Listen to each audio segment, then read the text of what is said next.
Penggemar Persib Bandung Beckham Putra ini nggak kelihatan sama sekali, bahkan kalau bisa ini terlihat mati ya. Kalau saya bilang bukan berarti emang Beckham ini tidak terlihat, tapi emang nggak ada umpan untuk Beckham, atau mungkin nggak percaya sama Beckham Putra dari sisi kiri. Tapi lo nggak bisa, lo nggak bisa fanatik. Gue juga gila-gila Marcelo. Lo nggak bisa begitu. Nah, perform. Sekarang gue tanya, lo sebagai fanatiknya Dean James, perform nggak dia, bro? Memahami dan mencintai sepak bola lebih dalam. Yuk nikmati sepak bola dengan cara yang berbeda, karena sepak bola bukan soal siapa yang menang, tapi bagaimana kita merasakan. Aduh ya Allah, bisa-bisanya Indonesia kalah sama Arab Saudi. Aduh. Woi, ambil wudhu. Ambil wudhu, nah. Udah. Stop. Kita semua sedih di sini. Aduh. Bill, tahan ya. Oke. Selamat datang di Obrin Bola. Kita akan ngobrolin bola di sini di Obrin Bola. Kita akan sedikit mengulik hasil pertandingan yang kurang menguntungkan timnas kita. Walaupun kita di awal kita mendapatkan penalti, kakak Kevin Dix mengeksekusinya dengan baik 1-0, tapi akhirnya kita ketinggalan down by 3-2 atau 2-3 karena di sini tidak ada yang tempat netral. Bagaimana pagi ini juga selesai pertandingan, Obrin Bola akan mengulik hasil pertandingan Indonesia versus Arab Saudi dengan teman saya Ronald Pashu dan juga Bang The Bill TV yang mereka sangat lemas. Saya juga sangat. Oke, pertama preambul dulu. Kita nggak dicurangin wasit ya, bagus ya? Pure. Bagus keputusan dari wasit, jelas. Bagaimana Bang Sobil? Ya, ngelihat wasit tadi sangat tegas sih Om. Thank you. Dan juga venue-nya juga, penontonnya juga sportif juga ya. Sportif juga. Oke. Meskipun ya harus ada lempar-lemparan sampah tadi keluar di babak kedua ya, cuman secara overall ya sportif juga nih mereka. No problem ya Bang. Memang kalah adalah kalah ya Bang. Oke. Babak pertama kita tahu memang Kevin Dix benar-benar antara offside atau penalti kan begitu ya. Tapi itu kita pas aja, kita skip dulu di gol pertamanya.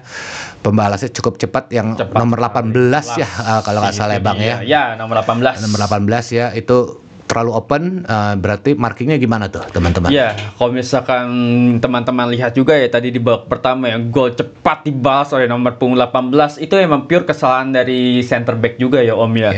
Bisa lihat tadi ya, itu kesalahan JSD sih ya. Tadi yang bermarking cuman kena capping bola dia. Jadi udah gagal ini teman-teman ya, udah geraknya pun salah dan tiba-tiba Kevin Dix pun tidak menutup ruang, tidak mengcover lah satu sama lain. Emang secara chemistry dari JSD dan Kevin Dix ini emang belum terbentuk ya, emang baru dibentuk pas kemarin di FIFA Matchday ya versus Lebanon kok nggak apa Chance Taipei gitu ya, menggunakan formasi 4 pemain bertahan ini. Emang eksperimen di Patrick Kluivert nih cukup sangat disayangkan Om, gol pertama ini seperti itu. Sebentar Bang Ronald ya sedikit, karena saya lihat di sini ini Wahab Saleh nomor 17 ya.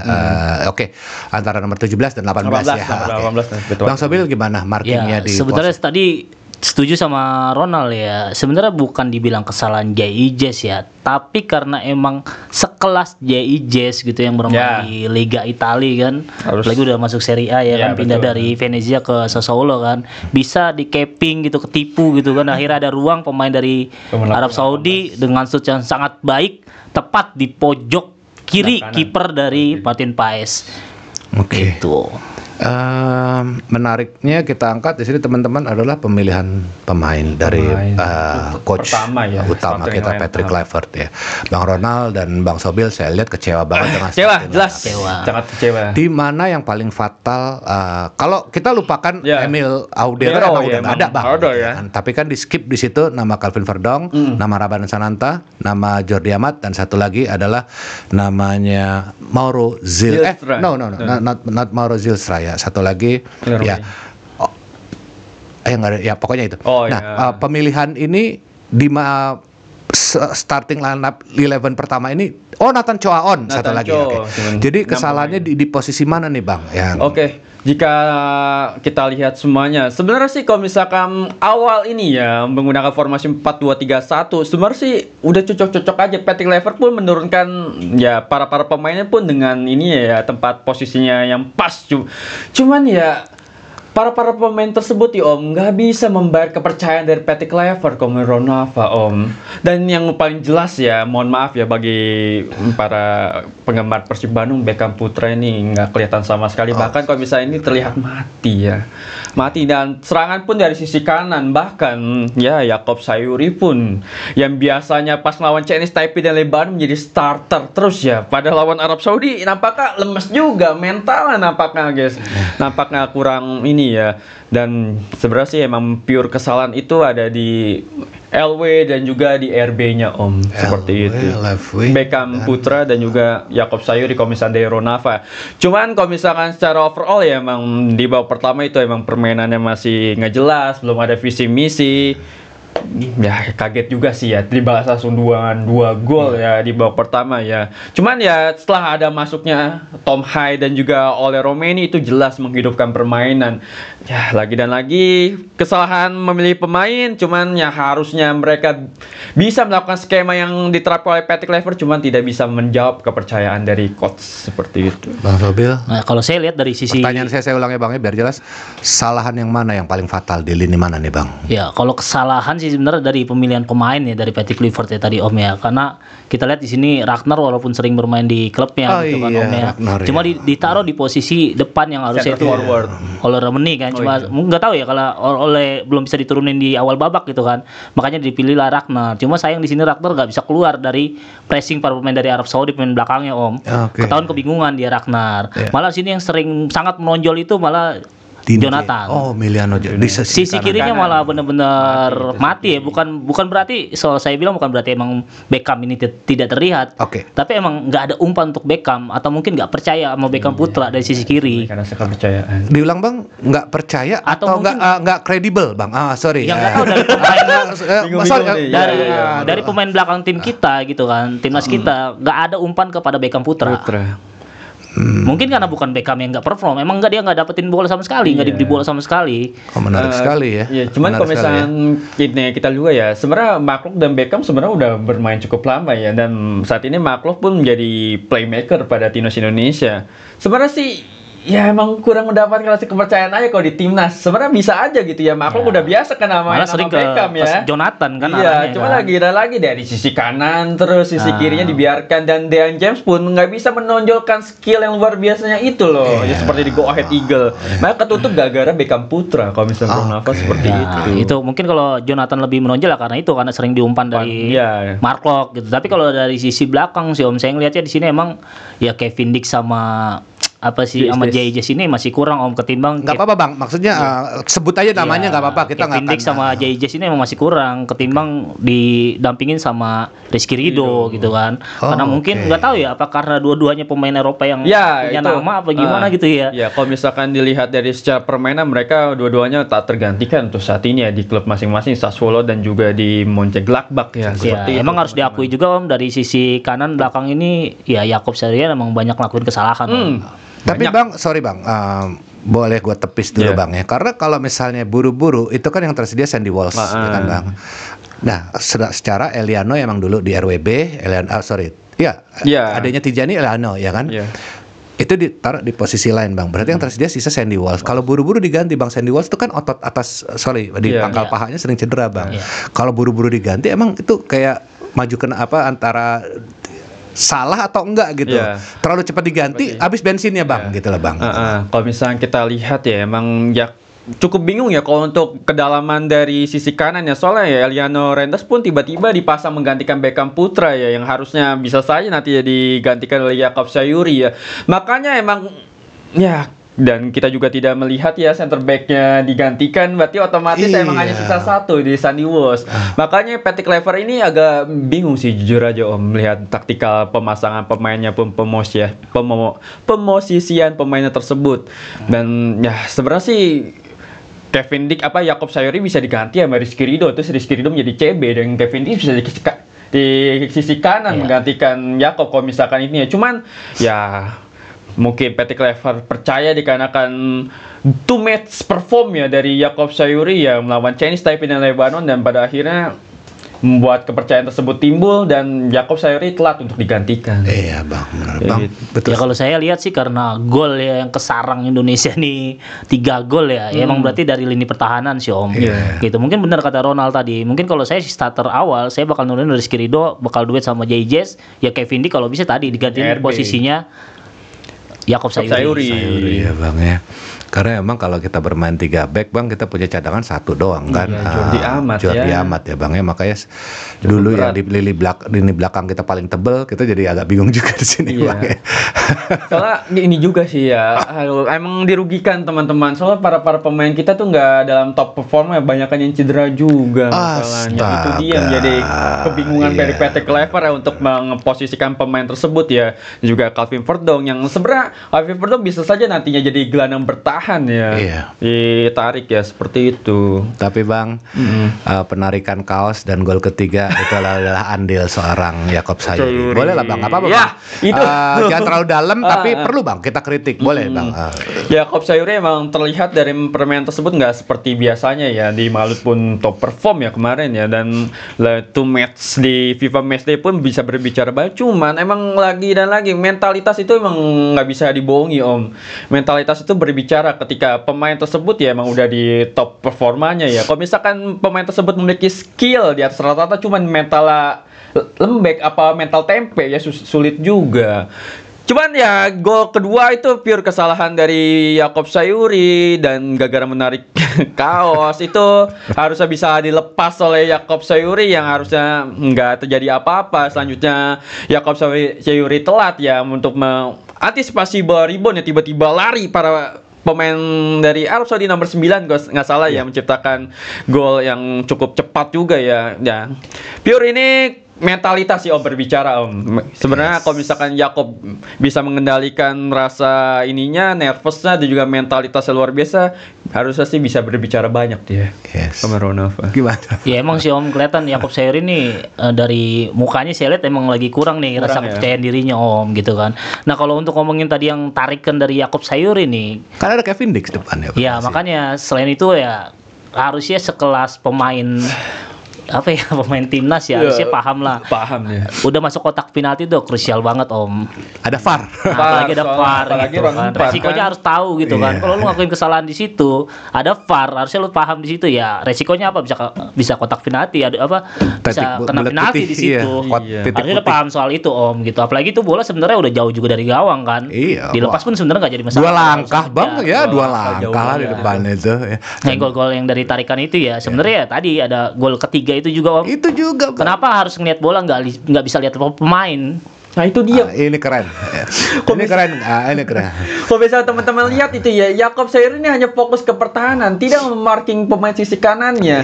Makanya itulah yang menyebabkan jadi titik empuk serangan ya dari Arab Saudi kepada timnas Indonesia seperti itu.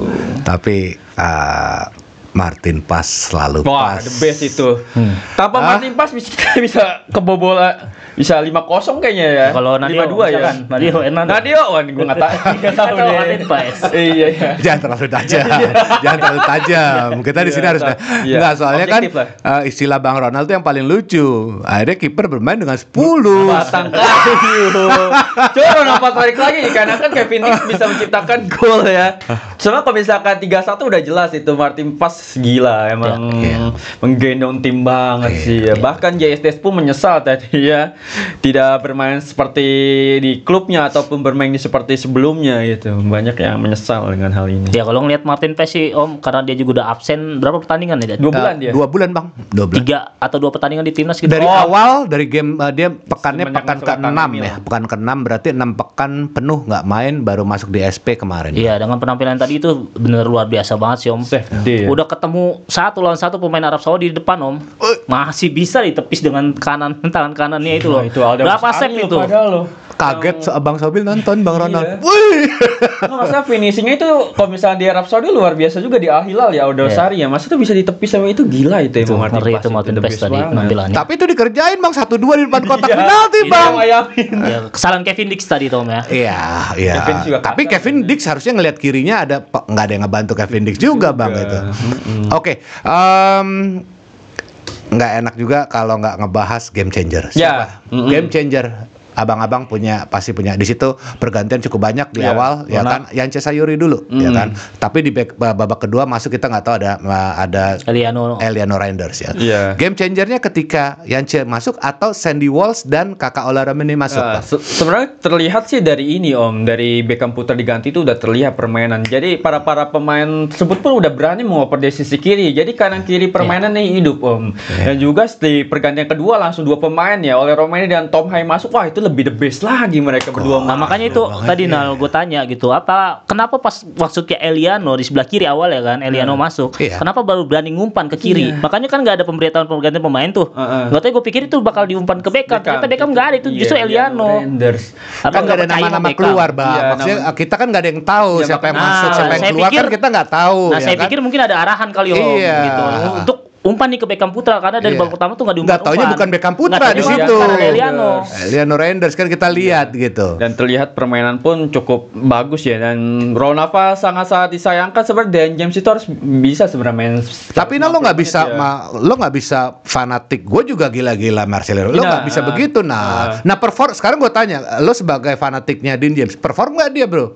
Jujur kalau misalnya lihat perform dia sebenarnya Om. Kalau misalnya menurut Ronaldo ya, secara pandangan ya, sebenarnya ini hanya ketutup Beckham aja nanti tadinya yang nggak berjalan. Sebenarnya kalau misalkan dipercayakan selama 90 menit dan Eliano masuk ataupun nanti Kakak Riki jadi sebelah kiri gitu ya bermain, sebenarnya Dan Just bisa memberikan ini ya. Cuman ya Yance Sayuri pun bisa menjawab kepercayaan dari PT Clever ya, dimasukkan dan mendapatkan hampir 2 peluang gitu ya, hampir menciptakan assist, dan ya pergantiannya sebenarnya cocok sih. Tapi jangan lupa juga bro, dia kaki kaca. Yance Sayuri gampang cedera, bener nggak bro? Bro Debil ya kan. Nah sekarang idealnya oke, kita udah kupas tuntas dari kiper. Idealnya nanti kan kita masih punya 1 game ahead lagi ya lawan Irak. Nah sekarang idealnya bagaimana nih kira-kira? Kalau Olarameni kita tampilin dari awal nggak mungkin teman-teman. Setuju dong? Setuju. Dia memang bergerak tanpa bolanya bagus ya kan. Tapi gimana ceritanya nih Mauro Zilstra yang tersedia? Cuman kalau misalkan dilihat yang lawan Irak ini jelas sih kita udah harus lebih mati-matian lagi ya saat melawan Arab Saudi ya. Menggunakan formasi 4-2-3-1 yang seperti tadi sebenarnya udah cocok nantinya untuk melawan Irak ya. Cuman tadi tuh salah aja, lawan Arab Saudi sebenarnya lebih ideal lah ya menggunakan formasi 3-4-3. Baru lawan Irak menggunakan formasi 4 pemain bertahan seperti itu. Dan Ronaldo yakin sih Olarameni akan bermain dari awal meskipun match fitnessnya masih belum ngejar ya. Secara dilihat ya hanya bermain 30 menit pun kita emang berkebutuhan Olarameni banget ya, kebergantungan lah jatuhnya ya. Bukti ya dari gol kedua Indonesia dari Olarameni. Bener bro, dia ditutup pakai tangannya gini ya kan. Tapi menurut Bang Sobil resiko nggak mengambil seorang Olarameni gitu? Iya. Dari babak pertama kayak narasinya Bang Ronald Fasyu. Ya makanya saya juga nggak tahu kenapa Olarameni itu nggak dimainin dari babak pertama. Apa karena masih belum pulih banget, seger banget, masih takut dengan Olarameni diturunin babak. Saya nggak tahu alasan itu. Tapi kalau emang udah dipastikan, saya juga dengar kabar beritanya kan Olarameni benar-benar udah fit banget 100% kan katanya kan. Kalau bisa emang karena kemarin kita udah lihat. Olarameni diturunin starter lebih awal, ya kan? Emang ada hasilnya juga berapa gol tuh Om? Setiap pertandingan ada kan? Kenapa nggak diturunin dari awal Olarameni? Gitu. Kenapa mesti si Rata Oramangun taruh tengah di depan? Ya ini juga sih emang PT Clever nih terlalu idealis banget. Silakan bernarasi kritik pelatih boleh. Idealis banget soalnya ya apa yang diucapkan PT Clever saat datang pun dia selalu mewanti-wanti pemain harus mendapatkan menit bermain. Jika pemain tanpa menit bermain ya nothing, seperti Marcelino pun nggak dimasukkan dan Ivar Jenner pun yang saat ini aktif di Jong Utrecht pun nggak dimasukkan. Ya seperti itu, emang idealisnya ini harus diturunkan ya. Apalagi seperti Tom Hai itu jelas banget ya. Emang di Persib Bandung makhluk emang jadi rajanya playmaking ya, atau playmaker ya.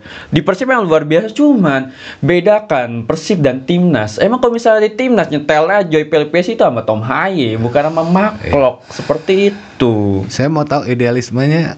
Kalau mau nggak gimana? Tadi kita ngobrol maksudnya bekas pelatih lama. Oh iya itu dia. Aku mau dengar dari Mas Abel. Ntar dulu jangan ke situ dulu saya. Ngeri sedap itu. Oke, aku tanya lah ya sekarang belak-belakan ya. Kayaknya sepertinya winning timnya bekas pelatih ST nggak mau dipakai. Ya, itu. Saya jelas, saya highlight malah di sini. Betul nggak? Ya, jelas itu betul sekali ya. Emang Patrick Kluivert ini ingin membawa timnas Indonesia emang dengan gayanya sendiri ya. Ya, jelas sih pas lawan China juga Bahrain itu menggunakan taktikal winning dari Coach Sintayong. Itu peninggalan Coach Sintayong jelas itu taktikal winning ya. Cuman emang setelah masuk ke FIFA Matchday barulah diubah dengan gaya kepemimpinannya Patrick Kluivert dengan menggunakan ball position ini. Cuman ini dia loh, harusnya emang Arab Saudi ini kita menggunakan ball position ini udah gagal teman-teman. Secara misalnya teman-teman lihat ya 72 berapa gitu. Indonesia hanya 20-an ball position ya. Berarti udah menandakan itu gagal. Nah, harusnya emang karena kita keterbatasan pemain bertahan kita yang harusnya ada Calvin Verdong. Ya, kayak Calvin Verdong. Itu dia menjadi ini juga Om. Bingungan juga pada Patrick Kluivert ya. Seharusnya sih ya harus lebih turunkan lagi egonya ya. Nggak apa-apa kalau misalkan emang dibilang tactical winningnya seperti ini atau tactical winningnya dari peninggalan Coach Sintayong emang no problem sebenarnya seperti itu. Setuju Bang. Jadi bahasanya turunkan idealisme atau turunkan egomu. Mungkin thumbnail kita akan bikin seperti itu. Tuh, bisa. Mana yang lebih tepat, idealisme atau egonya Bang? Sebelum ke situ Om, saya ini dulu nih Om. Tadi juga waktu kita live streaming tuh ada salah satu komentar yang saya tertuju pada komentar itu nih Om. Apa tuh Bang?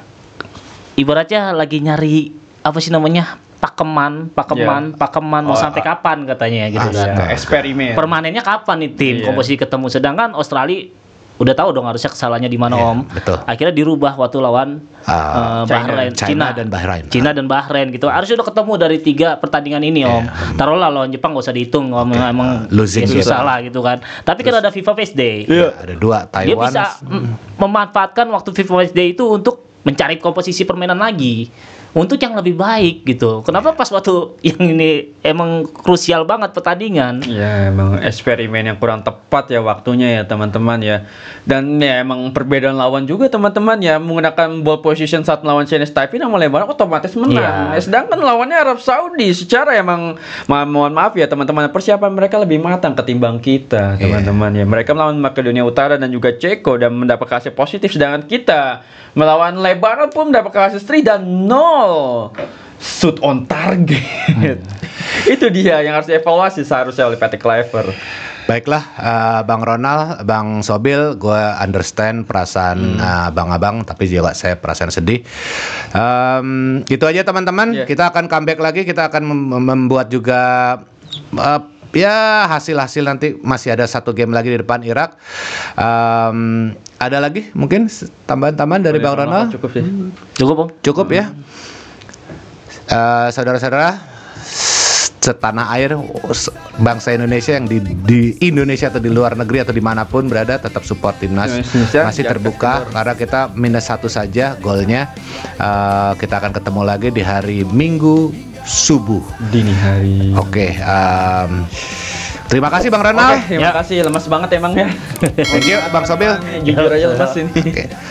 Obrin Bola signing out. Bye bye. Yuk nikmati sepak bola dengan cara yang